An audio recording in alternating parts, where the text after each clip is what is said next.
साथियों, gyms hospital में आज शुरुआत होने जा रही है सेंटर फॉर मेडिकल इनोवेशन, जिसका फायदा हॉस्पिटल को बहुत ज्यादा होगा। इसमें नए नए आइडियाज आएंगे। जैसा आप सभी को मालूम है कि जिम्स हॉस्पिटल गेट नोएडा में लगातार सुविधाएं बढ़ रही हैं और सुविधाएं ऐसी होने जा रही हैं, ट्रामा सेंटर बनने जा रहा है और भी सुविधाएं ऐसी जैसी दिल्ली में लोगों को मिलती हैं एम्स हॉस्पिटल जैसी। तो एक और सौगात मिलने जा रही है। Centre for medical innovation GIMS का उद्घाटन शनिवार को जिम्स ग्रेटर नोएडा में मुख्य अतिथि डॉक्टर अतुल गोयल, जो स्वास्थ्य सेवाओं के महानिदेशक हैं, और BIRAC में इनक्यूबेशन के प्रमुख डॉक्टर छाया चौहान द्वारा किया गया। मैकेनिज्म के साथ इसमें तीनों लड़कियां हैं और तीनों इंजीनियर्स हैं। They have developed something. आप सिटी MRI की इमेजेस को अपलोड कर दीजिए और वो AR VR मैकेनिज्म को आप इलाज करके देख सकते हैं, रोटी कर सकते हैं। During while watching the patient you really do not require a film. उसमें इनिशियल स्टेज में है, इनकी डेटा के साथ काम कर रहे हैं, मिलिट्री के साथ काम चल रही है। तो जो कैपेसिटी हमारी नहीं है हम बाकी IIT से लेकर के at one point of time पे दे रहे हैं। क्या हम नॉन इन्वेसिव टेक्निक, ये नेजल फ्रॉन्स है, कैन इट बी डन, जिनका इनिशियल बर्थ ये भी हमारे स्टैनफोर्ड का सेलेक्टेड स्टार्टअप है। ये पॉसिबिलिटी की है किस तरह के पेशेंट के लिए पेशेंट फिल्टरिंग कैसे करें, ये सब बहुत यूनिक है। जो हम लोग सर्जरी में यूज करते हैं हैंड रोबोट्स, तो सारा का सारा जो इसका नीडल आता है सब बाहर से इम्पोर्ट होता है। ये केरला का स्टूडेंट है, ये मेड इन इंडिया बना रहा है। ये कहते हैं हमारी एक्सेप्टेंस नहीं आ रही है, हम कुछ बनाते हैं।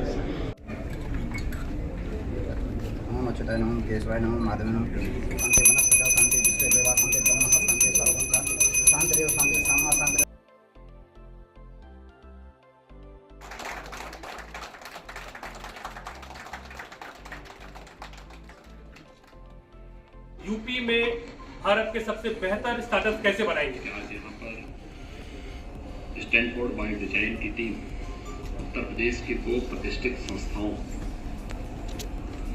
लखनऊ में स्थित SCPCI और गौतम बुद्ध नगर जनपद में जिम्स के साथ एक महत्वपूर्ण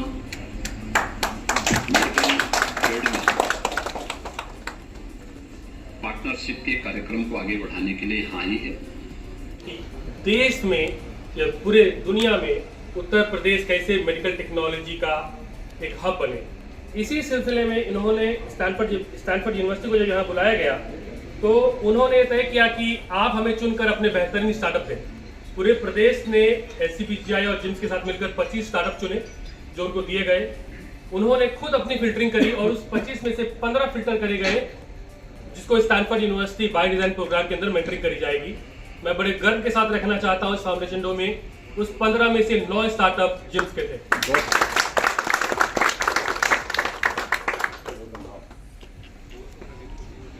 इंक्यूबेशन सेंटर को खास बनाते हैं यहाँ के लोग, जो स्टार्टअप है, जो अच्छा कर रहे होते हैं। और एक बड़ी, मैं 2-4 मिनट लूंगा आपका।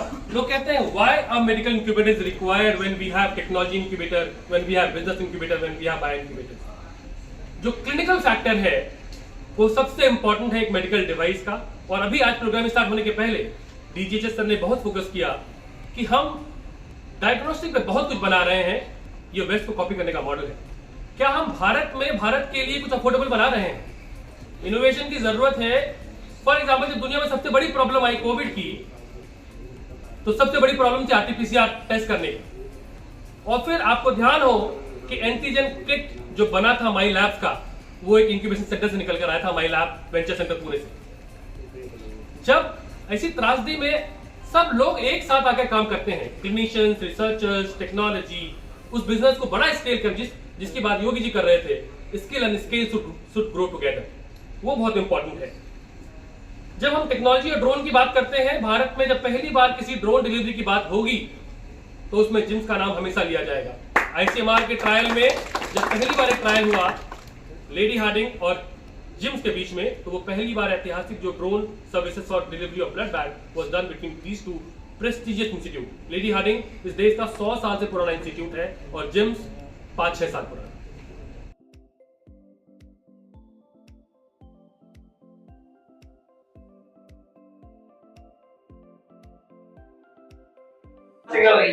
So, अगर वो नहीं हो सकता, then maybe doctor would not be able to change anything here. Yes.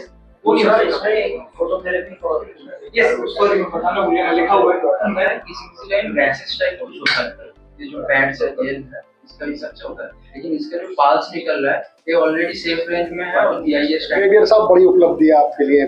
बहुत बहुत धन्यवाद, बहुत धन्यवाद। किस चीज की शुरुआत हुई? आज है हमारे हॉस्पिटल में, इंस्टीट्यूट में एक मेडिकल इंक्यूबेशन सेंटर, जहाँ पे कि अस्पताल में या बीमारियों में जो भी प्रॉब्लम्स होती हैं जिसके लिए हम सॉल्यूशन देखते हैं, तो हमारे यहाँ फैसिलिटेट करते हैं कि लोग आए इंजीनियरिंग के, बाकी डिसिप्लिनरी के, वो हमारे अस्पताल की मरीजों की समस्याओं को देखें, उसका सॉल्यूशन निकालें और यहाँ पे रिसर्च करें, इनोवेशन करें।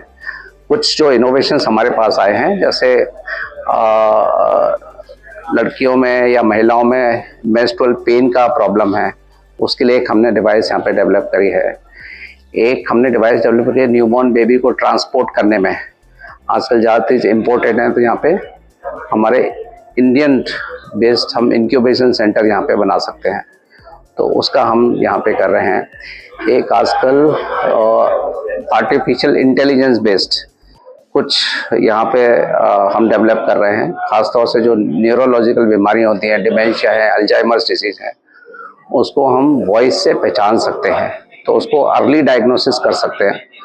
शुरू में जब लक्षण कम होते हैं तब पहचान में नहीं आती, तो हम थोड़ा प्रिवेंशन पहले कर सकते हैं, उसका अर्ली इंटरवेंशन कर सकते हैं। इसके साथ साथ कुछ और डिवाइसेस हैं कि हम ओरल कैंसर्स हैं, उसको एक डिफरेंट वेवलाइट के हिसाब से उसको भी हम पहले डायग्नोसिस कर सकते हैं। तो ये सारे के सारे यहाँ पे जो स्टार्टअप्स हैं वो यहाँ पे आते हैं। हमने एक फैसिलिटी क्रिएट करी हुई है यहाँ पे उसको हम फैसिलिटेट करते हैं उनकी रिसर्च में, उनके इनोवेशंस में, और उन डिवाइसेस को हम अपने यहाँ पे टेस्टिंग के लिए कराते हैं, सो उनका ट्रायल भी कराते हैं। तो ये एक बहुत बड़ी, मैं कहूँगा, उपलब्धि है हमारे संस्थान के लिए। और हमारे इसमें स्टैनफोर्ड यूनिवर्सिटी हमें इसमें मदद कर रही है। यूपी में 2 ही संस्थान हैं, SCPGI लखनऊ और जिम्स ग्रेटर नोएडा, जहाँ पे कि स्टैनफोर्ड यूनिवर्सिटी का बायो डिज़ाइन, उससे हमें यहाँ पे एक मेंटरशिप मिल रही है, उससे फैसिलिटेट कर रहे हैं। आज यहाँ पे इसका उद्घाटन हुआ है। हमारे director general of health services professor Atul Goyal यहाँ पे आए, उन्होंने इसका लोकार्पण यहाँ पे किया है।